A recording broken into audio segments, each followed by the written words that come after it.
People might suggest that Meghan Markle is indeed something of an unstoppable force, with daily headlines about the problematic rise, demise, whatever you want to call it, of her latest incarnation as an influencer. Well, one would have thought that she might have been a little bit more contrite, apologising maybe for using names without realising. But as we've seen, this is Meghan Markle, doesn't do contrite, doesn't do apologies. But where it gets really interesting is the absolute, shall we say, push through that many people might admire if you were, an esteemed business person, just to carry on all that sort of stuff. But as I said, this is Meghan Markle. Let me explain. Lovely to see you today. I'm literally hiding here in this corner because the heavens have opened, let me tell you, chums.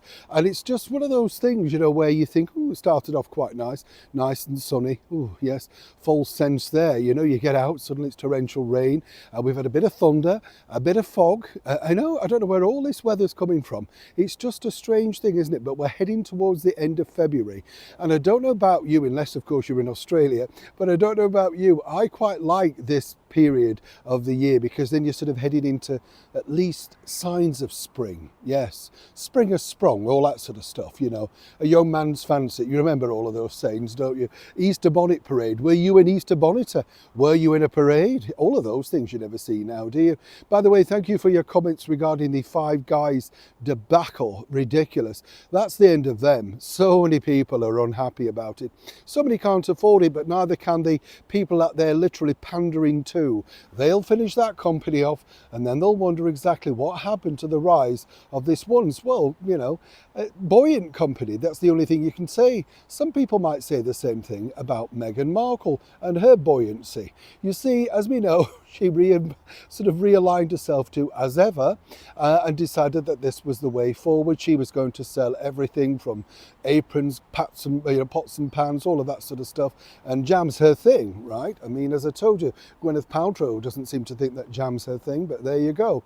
Where it gets even more interesting, though, from a great source, is that this particular headline, look at this, right? This is a headline that basically says Meghan Markle is not allowed to be able to sell clothing under her new deal for as ever. And people think, oh, great, wonderful, yes. Let me tell you, the people that work for her, Meghan is taking no notice of that. And there's a simple legal way around that, because whatever she wears, she can detail as long as it's not being merchandised. But basically, if somebody gives her a blouse to wear, she can get a percentage deal of that blouse and she can make money anyway. And eventually that particular license with that particular company will expire. So at some point, if imagine this is still going, Meghan will be able to make quite a bit of money. So the problem is, as I said to you the other day with the Spanish town that basically said they were going to get legal with Meghan and her team for the crest, the motif, that sort of stuff. Unless you have a lot of money, there's nothing you can absolutely 100% do. They drive this. It's as simple as that. Meghan knows that by marrying rich, the saying, don't when you marry rich, right? Well, the bottom line is for Meghan, she knows that nobody can truly take her on. And as we saw with the pendant and whatever she's wearing, people pick it apart. Remember the one with the Archie and Lily on the name? Everybody was looking, where'd you buy that? That's how she will make her brand association money on clothing. So for all of those that are saying, we've shut her down, you've done nothing but highlight the fact that Meghan will find another avenue. And as ever, it's always good to share this with you, the chums first. Neil Shawn, Kensington, London.